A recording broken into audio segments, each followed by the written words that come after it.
नमस्कार दोस्तों, स्वागत है आपका आज की ताजा खबरों में। तारीख 24 दिसंबर 2025 दिन बुधवार को बिना देरी के नजर डालते हैं आज की खबरों पर, जो कि आपको सुनना बहुत जरूरी है। न्यूज 1। आज 24 दिसंबर 2025 को महाराष्ट्र की राजनीति में बड़ा बदलाव देखने को मिल सकता है। शिवसेना यूबीटी प्रमुख उद्धव ठाकरे और महाराष्ट्र नवनिर्माण सेना एमएनएस के अध्यक्ष राज ठाकरे आज दोपहर 12 बजे अपने गठबंधन की औपचारिक घोषणा करने वाले हैं। यह घोषणा आने वाले नगर निगम चुनावों के मद्देनजर की जा रही है। पार्टी नेता संजय राउत ने कहा कि दोनों ठाकरे भाइयों का यह एकजुट होना महाराष्ट्र की राजनीति को नई दिशा देगा। पिछले कुछ दिनों से इस गठबंधन की अटकलें लगाई जा रही थीं और अब यह आधिकारिक हो जाएगा। इस गठबंधन से बीजेपी और एकनाथ शिंदे गुट को कड़ी टक्कर मिल सकती है। मुंबई और अन्य नगर निगमों में यह गठबंधन महत्वपूर्ण भूमिका निभा सकता है।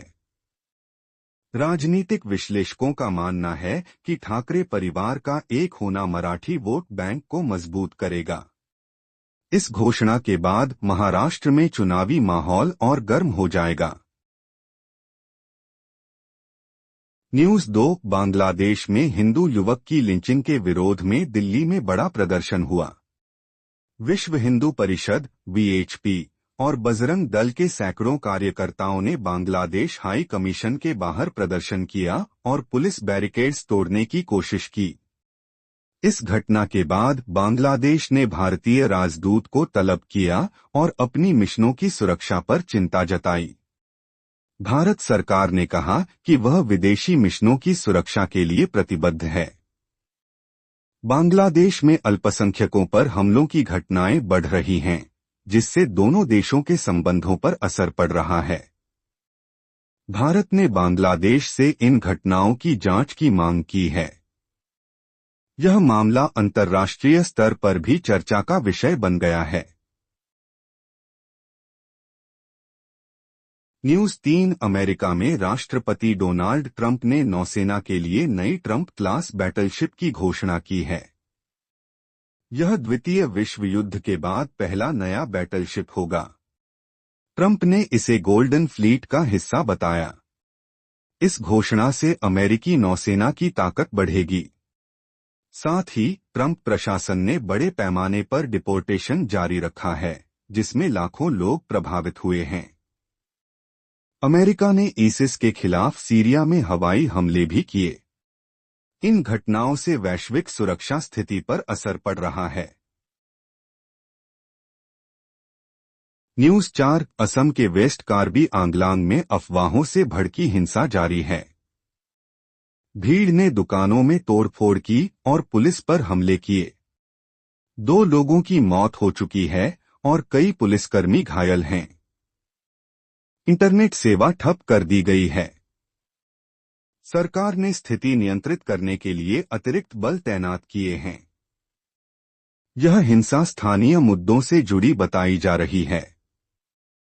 न्यूज 5। इसरो आज अपना बाहुबली रॉकेट LVM-3 से सबसे भारी कम्युनिकेशन सैटेलाइट लॉन्च करने वाला है।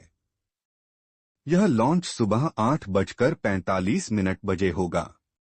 यह सैटेलाइट डिजिटल सेवाओं और कनेक्टिविटी को बेहतर बनाएगा।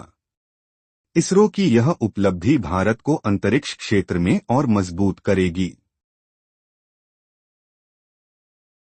न्यूज 6। रूस ने यूक्रेन पर बड़े हवाई हमले किए, जिसमें 3 लोगों की मौत हुई और बिजली आपूर्ति बाधित हुई। यूक्रेन के राष्ट्रपति ज़ेलेंस्की ने कहा कि रूस पर दबाव बढ़ाने की जरूरत है। यह हमला सीज़फायर उल्लंघनों का हिस्सा है। वैश्विक स्तर पर शांति प्रयास जारी हैं। न्यूज 7। ऑस्ट्रेलिया में बॉन्डी बीच शूटिंग के बाद नेशन वाइड गन बायबैक कार्यक्रम की घोषणा हुई। यह 1996 के बाद सबसे बड़ा कार्यक्रम है। बंदूक नियंत्रण को लेकर बहस तेज हो गई है। न्यूज 8। झारखंड में गिग वर्कर्स के लिए नया कानून पारित हुआ, जिसमें सोशल सिक्योरिटी और रजिस्ट्रेशन की व्यवस्था है। यह प्लेटफॉर्म बेस्ड वर्कर्स के लिए महत्वपूर्ण कदम है। न्यूज 9 विजय हजारे ट्रॉफी में विराट कोहली और रोहित शर्मा एक्शन में हैं, लेकिन मैचों का लाइव टेलीकास्ट नहीं होगा, जिससे फैंस निराश हैं। न्यूज 10 पश्चिम बंगाल में वक्फ संशोधन एक्ट विरोध के दौरान लिंचिंग मामले में 13 लोगों को उम्र कैद की सजा हुई। यह नई आपराधिक कानूनों के तहत महत्वपूर्ण फैसला है। न्यूज 11 दिल्ली में घना कोहरा छाया रहा, जिससे स्कूल और ऑफिस जाने वालों को परेशानी हुई। विजिबिलिटी कम होने से ट्रैफिक प्रभावित रहा। न्यूज 12 अमेरिका में एपस्टीन फाइल्स के नए बैच में ट्रंप का कई बार जिक्र हुआ, जिससे राजनीतिक विवाद बढ़ गया है। न्यूज 13 ओडिशा में 20 माओवादियों ने हथियार डाले, जो मुख्यधारा में लाने के प्रयासों का हिस्सा है। न्यूज 14 केरल में चुनावी रोल से 24 लाख वोटर बाहर हुए, जिस पर विवाद हो रहा है।